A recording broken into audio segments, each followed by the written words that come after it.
apa yang membentuk kita.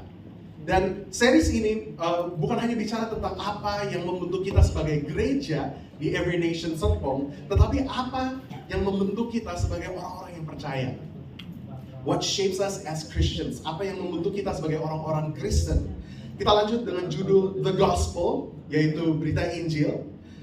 Biasanya saudara, kalau saya bicara tentang The Gospel, banyak yang dari kita sudah mendengar apa itu konsep atau apa itu terminologi gospel atau berita Injil. Tetapi apakah kita menginternalisasikan, apakah kita mendalami kata gospel itu? Apakah kita mengerti secara penuh apa itu berita Injil? Jadi saya mengundang kita semua untuk membaca dari 2 Korintus. Baik, 2 Korintus 5 ayat 17 sampai 21. Mari kita baca sama-sama saudara. Jadi siapa yang ada di dalam Kristus, ia adalah ciptaan baru, yang lama sudah berlalu, sesungguhnya yang baru sudah datang. Dan semuanya ini dari Allah, yang dengan perantaran Kristus telah mendamaikan kita dengan dirinya, dan yang telah mempercayakan pelayanan pendamaian itu kepada kami. Sebab Allah mendamaikan dunia dengan dirinya, oleh Kristus, dengan tidak memperhitungkan pelanggaran mereka. Ia telah mempercayakan berita pendamaian itu kepada kami. Selanjutnya di ayat 20. Jadi kami ini adalah utusan-utusan Kristus, seakan-akan Allah menasihati kamu dengan perantaran kami. Dalam nama Kristus kami meminta kepadamu, berilah dirimu didamaikan dengan Allah. Dia yang tidak mengenal dosa telah dibuatnya menjadi dosa karena kita, supaya dalam Dia kita dibenarkan oleh Allah. Demikianlah firman Tuhan. Saudara, dengan series What Shapes Us, kita akan melihat artikel-artikel di Statement of Faith, itu pernyataan iman dari gereja kita. Balik lagi, Statement of Faith ini adalah pernyataan iman atau doktrin-doktrin yang sebuah gereja percaya. Jadi kalau kita lihat di dunia corporate, kita melihat about us, kita melihat visi misi, kita melihat core values. Kalau di gereja ada juga visi misi, ada juga core values, tetapi di gereja yang paling penting adalah statement of faith, pernyataan iman ini. Karena inilah yang membedakan gereja yang doktrinnya sehat dari yang sesat. Hari ini kita melihat artikel pernyataan iman dengan berjudul Injil. Jadi saya akan bacakan. Saya bacakan yang bahasa Indonesia. Kami percaya bahwa Injil adalah kabar baik bahwa Allah menjadi manusia dalam Yesus Kristus untuk mendamaikan orang-orang yang hilang dengan dirinya sendiri. Dia hidup sempurna, tanpa dosa atas nama kita dan mati di kayu salib untuk dosa-dosa kita. Dia dikuburkan dan pada hari ketiga bangkit dari kematian, mengamankan penebusan kita selamanya. Setelah mengalahkan iblis dan kekuatan kegelapan, Dia naik ke surga sebagai Tuhan atas semuanya. Setiap orang yang bertobat dan percaya padanya menerima pengampunan dosa dan kehidupan kekal. Inilah definisi atau statement of faith, pernyataan iman kita sebagai gereja mengenai Injil. Balik lagi, saudara, hari ini kita melihat artikel yang berita Injil ini. Saya menjelaskan sedikit apa itu berita Injil dalam konsep ini ya, dalam graf ini ya. Gospel understanding, mengapa penting untuk kita mengerti apa itu berita Injil. Injil bukan hanya ringkasan Alkitab, bukan hanya summary saja yang bottom line atau dasarnya Alkitab. Kalau Tim Keller mengatakan bahwa the gospel is not the ABCs of life. Bukan hanya langkah-langkah, bukan hanya A, B, C, bagaimana kita menghidupi hidup kekristenan, tetapi adalah A to Z of life. Adalah A sampai Z, adalah segalanya dalam kehidupan seorang yang percaya. Dan inilah mengapa berita Injil sangat penting bagi kita. Kita hidup, yang dulunya kita hidup tanpa Kristus, yang dulunya kita hidup tanpa Kristus, kita belum mengenal Kristus, sampai kita mendengar berita Injil, kita bertemu, kita berjumpa dengan Kristus, dan kita menerimanya. Kita menjadikan Yesus sebagai Tuhan dan Juru Selamat. Kita percaya ya Kristus, apa yang Kristus lakukan di kayu salib, bahwa kita telah berdosa, kita mengaku dosa kita, dan kita serahkan hidup kita kepada Yesus. Dan itulah mulai hidup yang baru. Hidup yang baru ini, kita menjalani proses perjalanan kehidupan itu, dan ini yang terjadi. Kita melihat, kita menyadari bahwa Allah Maha Kudus, Allah Maha Kuasa, dan standarnya Allah sangat tinggi. Dan at the same time, serentak juga kita semakin menyadari bahwa kita lemah. Kita menyadari bahwa kita berdosa. Dan dalam kelemahan kita melihat jauhnya jedanya antara kekudusan Allah dan dosa kita. Kita melihat my sinfulness and God's holiness, kita nggak bisa dibanding, jauh, sangat jauh, dan mustahil untuk kita mencapai standarnya Tuhan. Dan itulah mengapa kecenderungan manusia, ada dua hal yang akan terjadi. Yang pertama adalah legalisme. Kita udah menyadari jedanya itu. Kita menyadari bahwa mustahil untuk mencapai standarnya Tuhan. Dan kita berusaha secara apa? Kita menambahkan peraturan-peraturan. Kita mulai menerapkan peraturan-peraturan rohani. Kita mulai menerapkan prinsip-prinsip rohani untuk kita mengharapkan untuk mencapai standarnya Tuhan. Atau yang kedua adalah kita murtad. Kita menyerah, kita pasrah. Oh, udah tidak mungkin kita mencapai standarnya Tuhan. Jadi kita meninggalkan iman ini. It's impossible. Masalahnya di mana, saudara? Masalahnya pengertian kita tentang Injil, pengertian kita mengenai apa yang Yesus lakukan hanya stay begitu saja. Hanya tetap begitu saja. Dan kalau kita berhenti di pengertian level dasar mengenai berita Injil, kalau kita hanya berhenti dengan levelnya kids church atau levelnya kampus hanya, atau kita udah di dalam step atau kita di dalam langkah berikutnya di tingkat rohani kita tidak bisa hanya berhenti di dalam definisi atau pengertian berita Injil begitu saja. Apa yang Yesus lakukan di kayu salib itu mendamaikan kita dengan Allah. Apa yang harusnya terjadi? Sorry, ini agak theoretical dikit ya, tetapi ini hanya pembukanya saja, saudara. Pengertian atas berita Injil Kristus harus terus-menerus bertumbuh semakin kita mendalami iman sebagai orang yang percaya. The gospel is not the ABC, bukan hanya langkah-langkah dalam kehidupan ini. Bukan hanya dasar, tetapi it's the A to Z, adalah segalanya. Kita tidak akan pernah mengatasi berita Injil.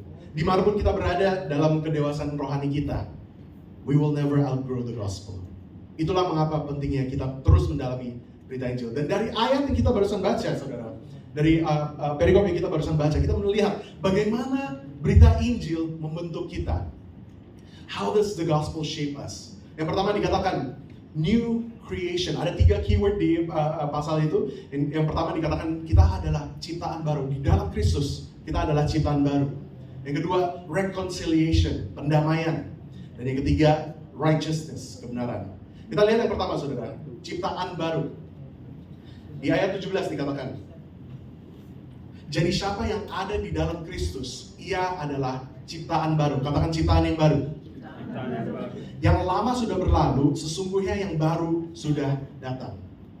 Inilah tensionnya, saudara, the old and the new. Apa itu yang lama, apa itu yang baru? Banyak yang salah paham bahwa kekristenan itu seperti 5-step program. Bagaimana kita menjadi orang yang lebih baik lagi. Yesus datang turun ke dunia untuk menjadikan orang baik, orang jahat menjadi orang yang baik. Tetapi itu itulah bukan tujuannya Yesus, saudara. Yesus tidak datang ke dunia ini untuk menjadikan orang jahat menjadi orang baik. Saya mengulangi ya, Yesus tidak turun ke dunia untuk menjadikan orang jahat menjadi orang baik. Namun, Yesus datang untuk membangkitkan yang dulunya mati menjadi hidup kembali.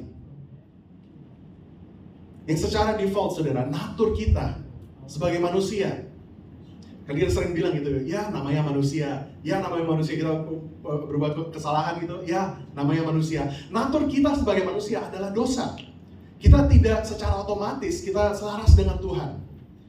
Inilah yang dimaksud kita orang-orang mati secara rohani. Karena kalau kita ditinggal sendiri, kita tidak bisa memilih yang benar. Kita tidak bisa selaras dengan Tuhan. Tidak ada yang mengajar seorang anak untuk berdosa. Tidak ada yang mengajar kita untuk kita hanya self-centered aja. Tidak ada yang mengajar kita untuk kita marah saat keadaan sekeliling tidak sesuai dengan pengharapan kita.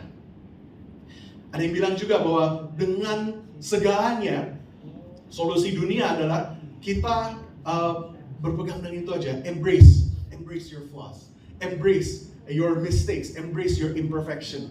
Tetapi apakah itu yang apa Alkitab katakan, saudara?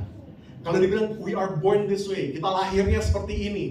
Sebenarnya ya kita harus lahir baru anyway gitu. Bukannya born this way, tetapi we have to be born again anyway. Inilah yang yang Paulus katakan mengenai ciptaan baru. Di dalam Kristus kita adalah ciptaan baru.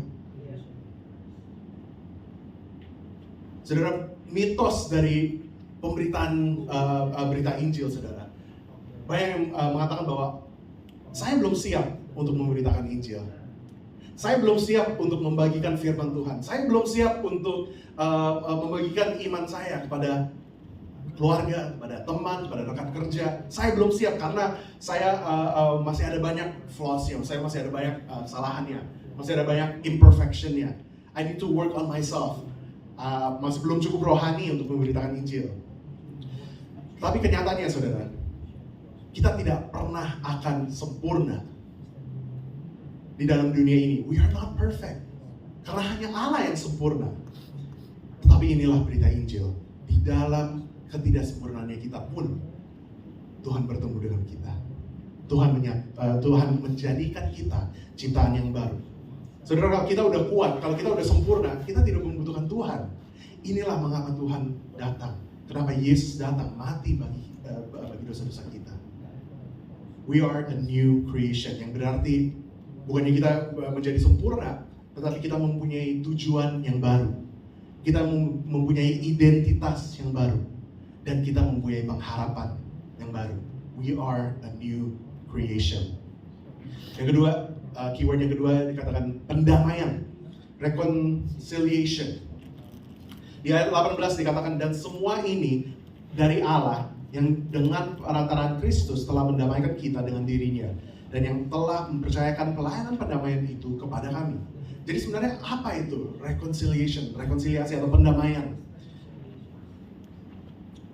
Inilah ceritanya dunia, saudara, di mana Tuhan menciptakan dunia dan Dia katakan it is good, baik, itu semua baik. Tetapi apa yang terjadi? Manusia membawa dosa ke dalam dunia ini. Itulah jatuhnya manusia. Kita jatuh dalam dosa. Tetapi selama seluruh Alkitab diceritakan mengenai redemption, penebusan. Bagaimana Tuhan mencoba untuk memakai seorang individu, seorang keluarga, sebuah bangsa untuk penebusan dosa. Dosa manusia memisahkan kita dari Allah yang Maha Kudus. Namun Tuhan yang menginisiasikan pendamaian antara Allah dan manusia melalui Yesus Kristus. Yang di ayatnya juga dikatakan all this is from God. Semuanya itu pekerjaan Allah, dari Allah, yang mendamaikan kita kepada Tuhan, bukan hasil perbuatan kita. Kita tidak bisa mencapai standarnya Tuhan. Bukan karena kita baik, bukan karena kita taat. Kita tidak dapat menghasilkan pengampunan dosa. Tapi ini adalah inisiatifnya Tuhan. Mengapa, saudara? Karena kita tidak sanggup. Kalau kita jujur, saudara, bukan hanya perbuatan, tapi juga pemikiran-pemikiran yang berdosa. Benar nggak? Kita bukan hanya, saya tidak berdosa, tapi apa yang di dalam pikiran kita? Kalau kita bisa menghitung dosa-dosa kita dalam sehari saja, kita bisa jujur, berapa kali kita berdosa dalam hari itu? Kita tidak sanggup membenarkan diri. Itulah mengapa pendamaian adalah inisiatif Allah. Dan yang namanya reconciliation ini, rekonsiliasi atau pendamaian, itu berulang-ulang kali diulang oleh Rasul Paulus. Dikatakan, we are ambassadors of Christ. Di ayat 19 dikatakan, sebab Allah mendamaikan dunia dengan dirinya oleh Kristus dengan tidak memperhitungkan pelanggaran mereka. Ia telah mempercayakan berita pendamaian itu kepada kami. Jadi kami ini adalah utusan-utusan Kristus. Seakan-akan Allah menasihati kamu dengan perantaraan kami. Dalam nama Kristus kami meminta kepadamu, berilah dirimu didamaikan dengan Allah. Saudara, kalau sadar apa yang Paulus katakan, Paulus tidak mengatakan bahwa kami meminta kepada kamu untuk menjadi ambassadors of Christ. Bukannya Paulus bukan meminta kita untuk menjadi utusan Kristus, tetapi dia katakan bahwa kita sudah utusan Kristus. Kita sebagai orang-orang yang percaya, kita sebagai gereja Tuhan, kita adalah ambassadors of Christ. Tetapi apa yang Paulus meminta kepada gereja, berilah dirimu didamaikan dengan Allah. Seringkali kita fokus kepada image kita sebagai orang Kristen. Ya, kita udah datang ke gereja, kita dikenal sebagai orang Kristen, dan seringkali kita fokusnya hanya image kita, atau hanya di tingkat permukaan saja. Sehingga kita tidak deal dengan masalah yang internal, yaitu hubungan kita dengan Tuhan. Dan ini bukan hanya menyalahkan atau apapun, saudara, tapi ini it's preaching to the choir. Saya sendiri juga perlu diingatkan mengenai ini, saudara. Fokus kepada apa yang orang melihat dibanding apa yang ada di dalam kita, apa yang terjadi dalam hubungan kita dengan Tuhan. Paulus meminta kepada jemaat untuk kita berrekonsiliasi, kita damai lagi, kita didamaikan lagi dengan Allah, didamaikan dengan Dia. Mau gak mau orang akan melihat kita. Orang di luar, orang di keluarga, orang teman-teman, itu mereka akan melihat kita. Dan mau gak mau, people will judge us. Kita akan dihakimi oleh mereka. Itulah mengapa kita tidak perlu takut, saudara.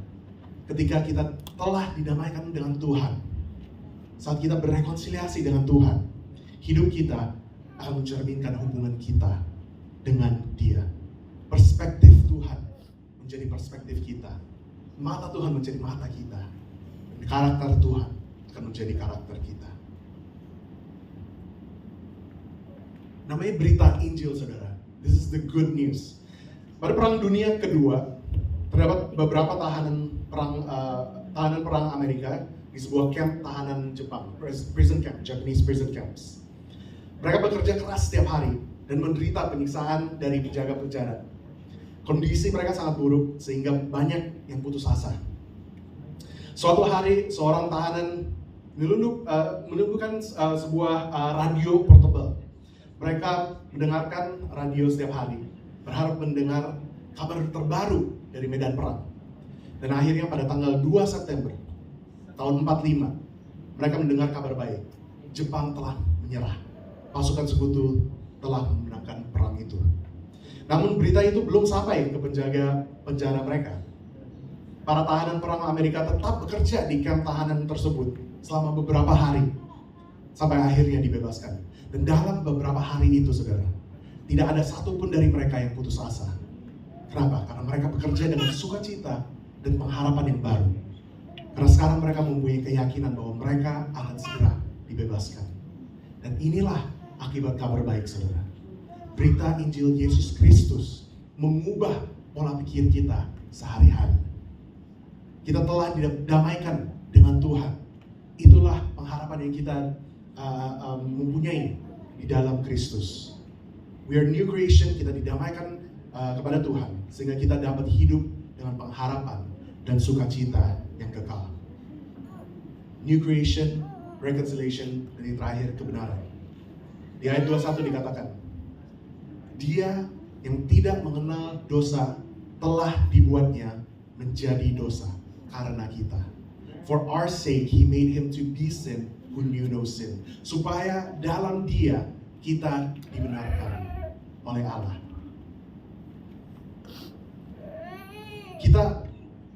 Seringkali kita mengidentifikasikan diri sendiri dengan karakteristik kita. I am hardworking, saya kerja keras. Saya adalah family man, saya orang yang senang dengan keluarga. Atau I am a demanding person. Sometimes kita mengidentifikasikan diri dengan dosa-dosa kita atau dengan ketidaksempurnaan kita. Saya orang yang suka marah, saya orang yang cenderung, saya orang yang sombong. However, apa yang berita Injil katakan adalah Yesus Kristus mengambil, memikul salib. Dosa-dosa kita ada di atas Yesus Kristus. Dan dia became sin, dia menjadi dosa. Ini sesuatu yang lumayan susah untuk kita pahami ya. Dia menjadi dosa karena kita. Yang berarti apa? Bukannya berarti Yesus menjadi orang yang berdosa, tapi Yesus menjadi korban dosa. Kalau kita mengerti di perjanjian lama, sin offering yang namanya persembahan untuk dosa, itu adalah yang hewan-hewan atau apapun yang dipersembahkan itu menjadi sin offering-nya, yang dari imamnya akan mentransfer dosa-dosa individu tersebut kepada persembahan itu, dan persembahan itu disembahkan kepada Tuhan. Saat Tuhan melihat kita, dia tidak melihat orang yang berdosa, namun dia melihat Kristus yang ada dalam kita. Saya boleh mengundang Mitchell ke depan. Inilah perks-nya untuk menjadi seorang bapak dan bisa preaching gitu. Saya bisa memakai menggunakan anak saya menjadi contoh. Sebelum dia mengerti, nanti berontak.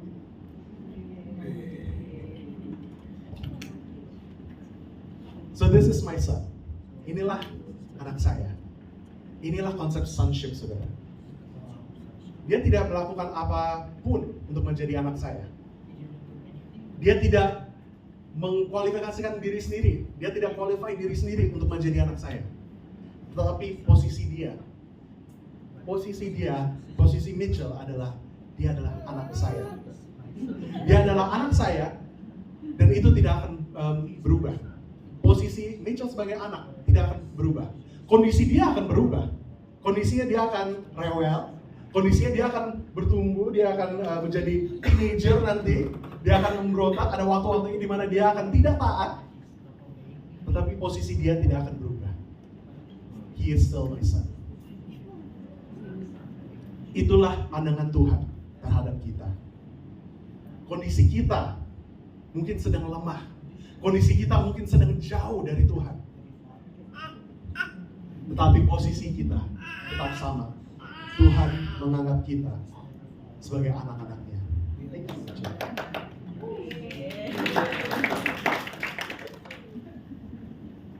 Itulah berita Injil. Posisi kita tidak berubah di hadapan Tuhan karena apa yang Yesus telah lakukan bagi kita. Dia menganggap kita sebagai anak because God received Christ. God received Christ's death as payment for our sins. Allah menerima kematian Kristus sebagai pembayaran atas dosa kita dan memberi kita penghargaan atas kebenaran Kristus sebagai gantinya. Itulah arti dari dalam Kristus. Itulah what it means to be in Christ. Dia yang menanggung dosa kita. Yesus yang memikul salib kita. Yesus yang mati agar kita dapat hidup.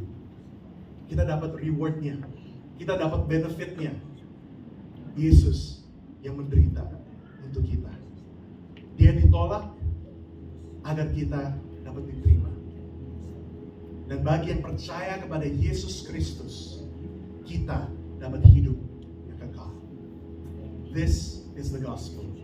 Inilah berita Injil. Bagaimana berita Injil mengubah atau membentuk kita.